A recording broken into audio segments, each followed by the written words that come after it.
How's it going, guys? I've got a video for you guys here today. It's going to be a review of the 2004 Dodge Neon SRT-4.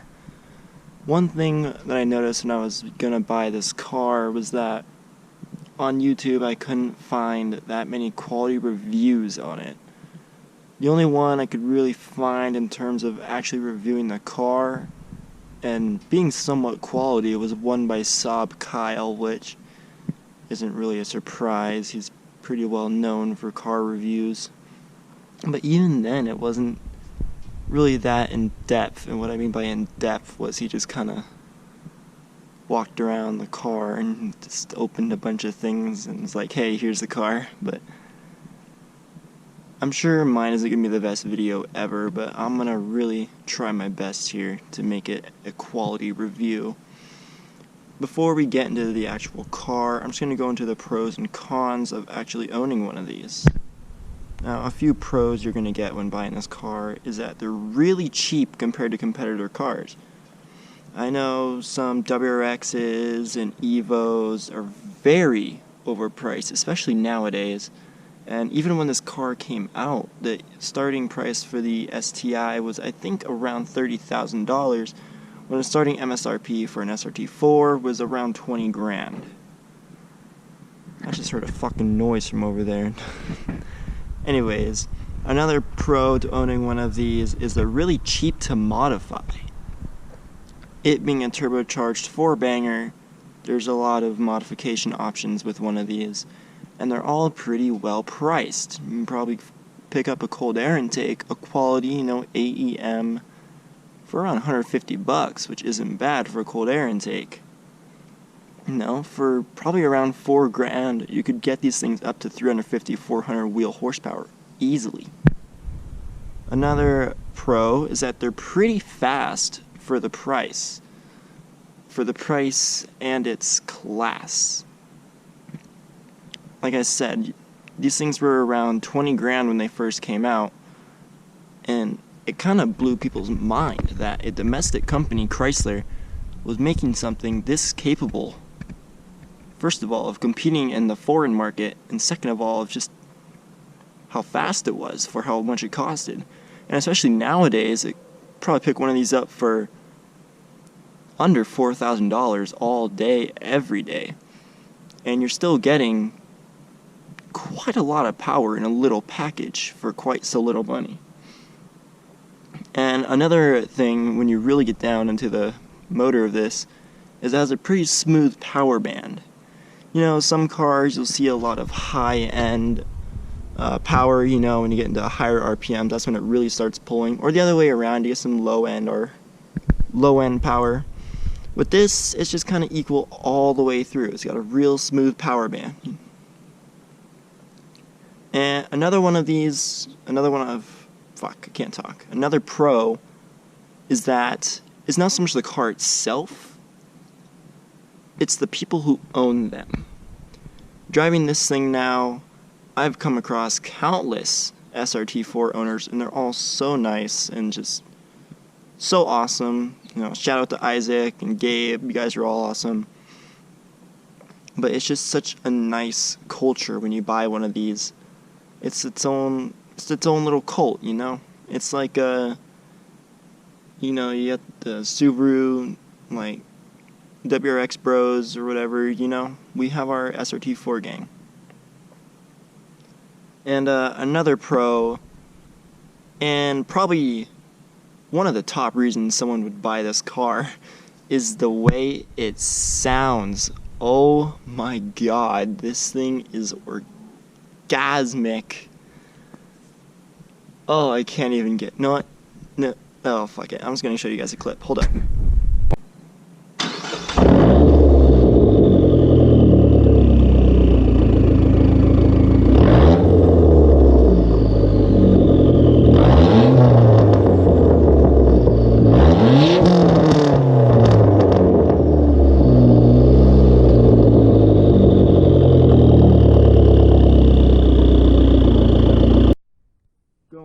Try and tell me that shit isn't beautiful. It just sends a chill down my spine every time I hear it. Anyways, moving on.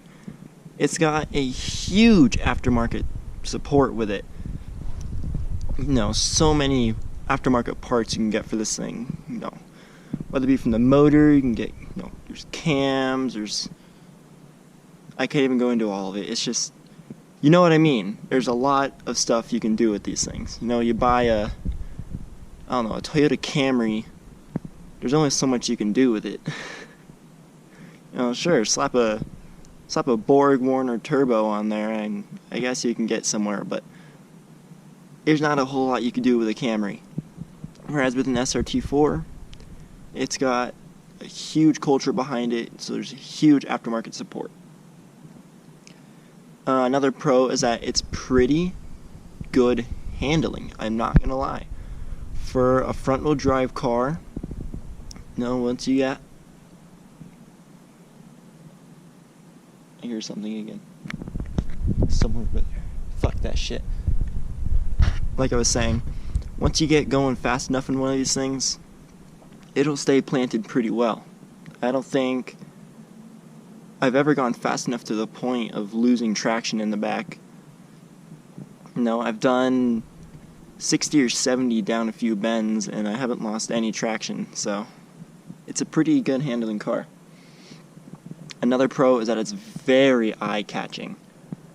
I get people stare at me, people have taken pictures, you know. It is a very good-looking car. Well, that's kind of a taboo kind of word right there for the SRT-4.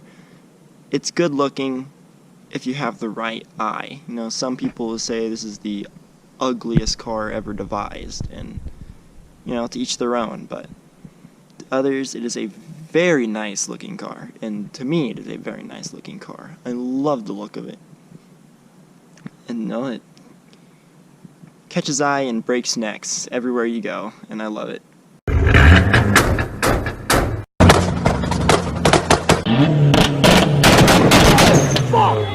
Holy shit! And another thing about this car is that everybody hates on it. Nobody respects it. WRX owners, Evo owners, you know, 350Z owners, whatever. Nobody respects it. And when you own one of these, that's what you love to hate. Or you love to hate is what I'm trying to say, you know? Everybody hates on it. And you love it. You're the outsider, the underdog. Everybody hates you. But then you show them what's up. Another thing about it, which kind of goes into that last topic, is that it's really surprising to everybody. You know, oh, I'm just going to sit down on my feet. I've been sitting on my, or not my feet, my butt. I've been sitting on my feet this whole time and it hurts, but it's very surprising. Nobody expects to get beat by one of these, you know? They see the YouTube videos, they see the Instagram, you know, videos, whatever, and they're like, okay, you know, SRT-4 beating, like, everything, but you can't beat me, right? It's just an SRT-4. But, surprise, motherfucker, you're fucking gone. It's a very surprising car. It's capable. Don't underestimate the SRT-4. And another pro about this thing is it has a surprisingly high displacement for the engine size. Now that's something a little more technical, but it's a 2.4 liter, and that's a pretty decent size displacement for a little 4-cylinder. Another pro is that it's a very fun, budget-friendly performance car. I'm going to put quotes around performance because it was mainly made for the street, not like a racetrack or something, but it is a very fun budget performance car. Another thing that I can get into is that it's surprisingly rare to see. I see WRXs everywhere I go. Every corner there's going to be a WRX parked at a gas station, driving down the opposing lane, you know, whatever. There's a WRX everywhere.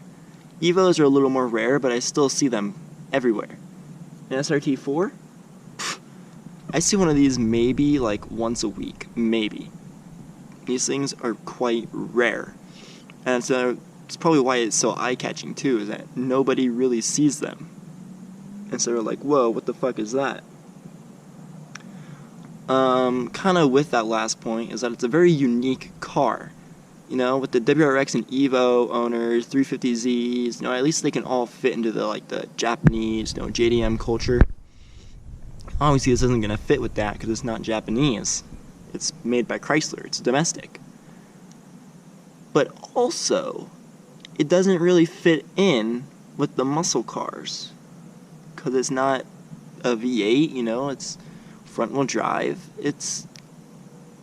When this thing came out, in America at least, it was essentially its own kind of class of car. Front-wheel drive, domestic, performance car. And it wasn't really until the Fiesta ST came out where America really loved this. Because then the Fiesta ST came out, Focus RS and all that shit, and then suddenly front-wheel drive turbo sedans, or hot hatches, whatever, became cool. But by then it was too late for the SRT-4. Speaking of V8s, this thing happens to beat a lot of them. I just want to put this point out there, but a lot of Mustangs and Camaros of the same year, I will walk on them all day. V6, V8, whatever. I raced a newer, I think I want to say it was a 2014 model Mustang GT. It was a close race, not gonna lie, but I still got him. I got him on the high end, which was pretty cool, you know? For a car that's just about 16, it is 16 years old now. It's still very capable against a lot of cars. Another pro about this thing is it's a 4-door. Yeah, just wrap that in your mind for a second. It's a 4-door. So you can walk on Mustangs and Camaros, you know, WRXs, whatever, and have little Jimmy in the back at the same time, you know, your wife and your 2 Siberian hoes, I don't know. But you can kick people's asses and still have, you know, a decent economy utility vehicle. It's real nice to have, you know? And everybody that's ridden this thing, it scares the shit out of them. So far, I don't really give people rides for fun. I mean, if they pay me, sure, but or if they really need a ride. Like I know, you know, some people after work, they need a ride home, you know, they ride build on them, whatever. You know, I work with them, they're cool. Or even at school, you know, need a ride somewhere, ride build, or they don't have a ride, you know, whatever, I'm cool. But someone who's just texts me out of the blue like, hey, can I have a ride? You know, they don't really have a good, what's the word I'm looking for? They don't have a good reason for calling me. Maybe they just want to ride to, I don't know, the convenience store. Like, no, I'm not going to go out of my way to give you a ride to the damn 7-Eleven down the street. Anyways, I'm going into a completely different topic here, but it scares the shit out of everybody. I get on the boost in first gear, and they're just like, whoa, what the fuck? And yeah, I love it. Another thing is that the transmission, despite not being the most reliable, it still shifts really smooth. It's a pretty smooth transmission. Another thing that isn't really related to the motor or anything at all is that it just has great visibility. I know I've ridden in a few Camaros and the visibility in those things are horrible. Mustangs are a little better, but they're still awful. Even WRXs are pretty bad unless you have the hatchback. But this thing has some really good visibility all around, you know, windshield, windows, you know, doesn't really have a blind spot if you angle the mirrors correctly, but it has great visibility. So if that's important to you, there you go. The front seats are quite comfortable, actually. For being such a basic interior, it's actually one of the cons of this car, which I'll still get into. But for being such a basic interior, the seats are really comfortable. I'll actually show you it here.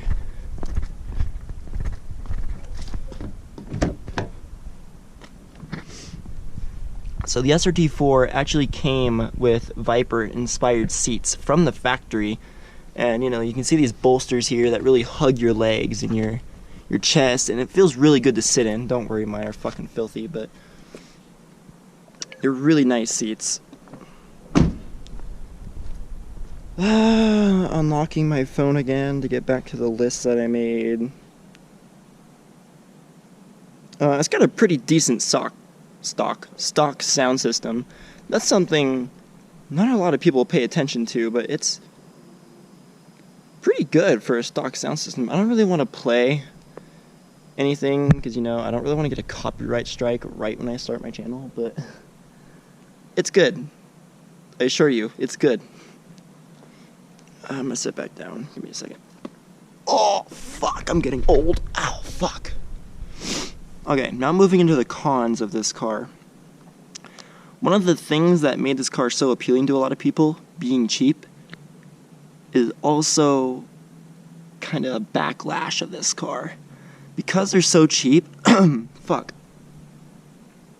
Oh, my voice. Because they're so cheap, a lot of teens like me, irresponsible little fuckers, get their hands on them and completely ruin them. Either they just make it visually atrocious. Fuck.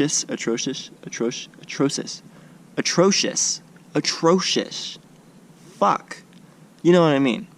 Or they just upgrade the motor up to, fucking 400 wheel horsepower, whatever, without anything to really support it, like, some axles, or even the clutch they don't upgrade, and they end up breaking an axle, or blowing up their transmission. They do something to fuck up the car to make it completely undrivable. And they try and sell it because it's an SRT-4 on Craigslist for like $2,000, and it's like, no, that's not how that shit works. But yeah, because it's so cheap, a lot of little shits like me get their hands on them, and they can be a mess if you pick one up not knowing its backstory. Another con is that they're front-wheel drive. This is one that I hear a lot, and to be honest, I kind of halfway agree with it, halfway disagree with it. It's front-wheel drive, it's not as cool or anything as rear-wheel drive, or even all-wheel drive, but I like it being front-wheel drive because it's a kind of a main characteristic of the car. It's kind of a main selling point almost. A little family front-wheel drive sedan that can, beat almost every single WRX you come across. Whatever.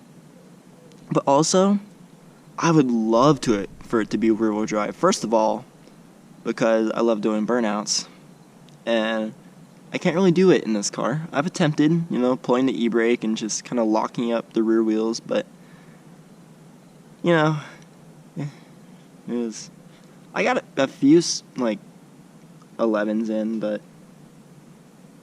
yeah, you see what I'm trying to say. It's not quite a burnout car. But also, just because it would perform better, maybe you can get some slides in, coming around a corner real quick if you wanted to. But then again, I couldn't really see this car being rear-wheel drive. It just wouldn't be a thing that crossed my mind ever. This thing being rear-wheel drive, it just seems weird. I don't even like the thought of it. It's strange. It was only in production for 3 years. I call this a con because of how amazing this car is for what it is. It was only in production for 3 years, and you could argue with me that the caliber SRT-4 came back in 2008 or whatever, but that's not an SRT-4. Are you kidding me? That's the last thing SRT should have gotten their hands on. A fucking caliber? No. I don't like the caliber SRT-4. No, I'm a huge Mopar guy, but the caliber, never. Don't agree with that whatsoever. But it was only in production for 3 years, from 2003 to 2005. And 2003, it was their their initial release model. It wasn't as perfected as the 2004, 2005 models. This is a 2004. And I'll let you get more into that in the features section of this video. I won't really go into that right now. But yeah, only in production for 3 years. It's not the most reliable transmission. No, you hear a lot of stories of the infamous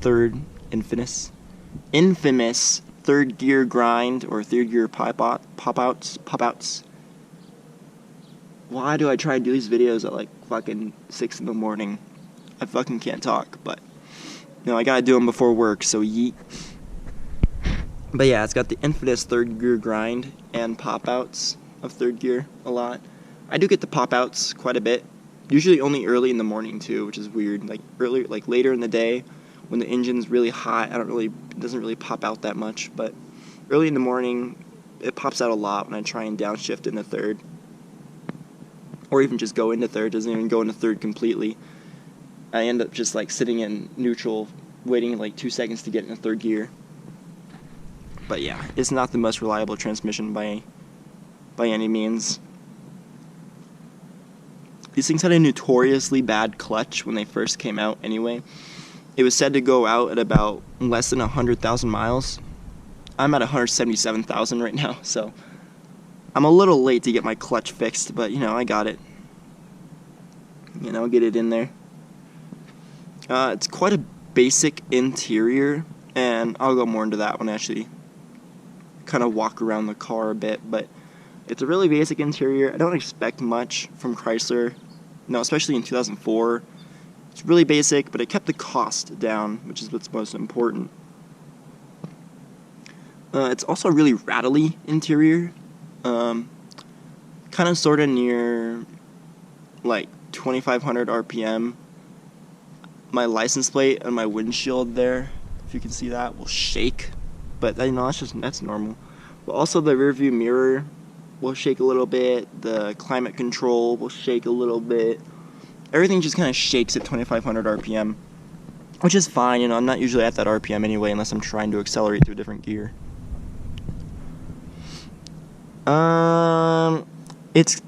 I kind of already went into this, but it has no respect in the car scene. An SRT-4, massive amounts of hate everywhere.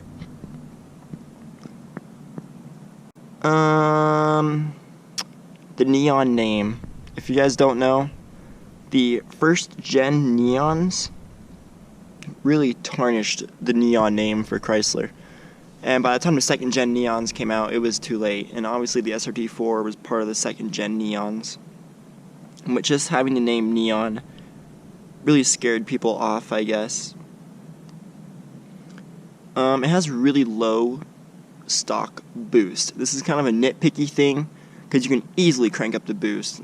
It's no problem. And the motor can handle it too, stock. You can probably crank it up to 18 PSI.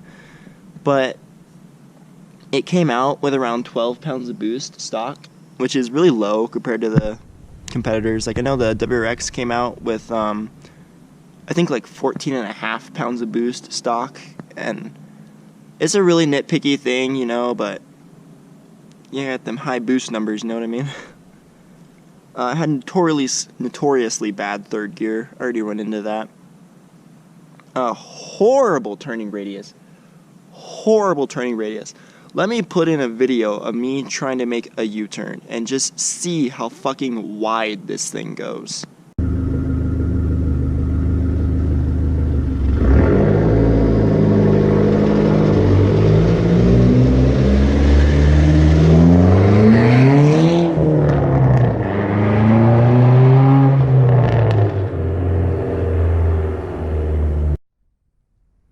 That was a fun little launch. So I gotta unlock my iPhone again. Hold up. Alright, now a quick few features of this car. Stock, by the way. We're going into some real technical stuff here. Came with a 2.4 liter dual overhead cam, 16 valve turbocharged inline 4, making 215 horsepower for the year 2003 models. and 230 horsepower for the 2004 and 2005 models, and making 245 pound-feet of torque. Now, Chrysler does tend to understat its vehicles, I guess I'll say. So people have been dynamoing these things stock and coming up with numbers of 245 or even 250 horsepower stock. So there's that little bit of info for you. That's probably pretty useful. It came with 12 psi stock boost. Had a limited. It kind of had its own RPM boost controller. You know, first gear you would have, I believe, a peak of 10 psi of boost. It'll pretty much peak at 12, you know, all the way through for the rest of the gears. But yeah. Had a 5-speed manual transmission, which was probably the best part of this car. You know, it's a manual, a turbocharged 4-cylinder manual, pretty sweet. No SRT-4s were sold with automatic transmission, by the way. So if you want an automatic, you're gonna have to swap that bitch in yourself. I know Kirk Jones on Instagram swapped an automatic into his SRT-4.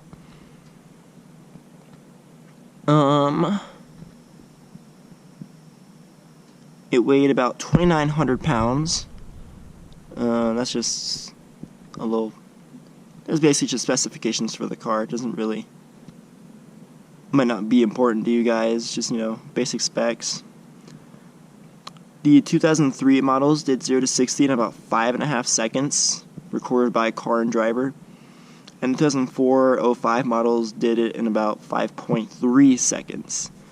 0 to 100 in about 13.4 seconds in the quarter mile, at 13.9 seconds at 133 mile an hour trap speed. This thing has a tested top speed of 153 miles per hour, theoretical top speed on the speedometer of 160 miles per hour, so it's real close.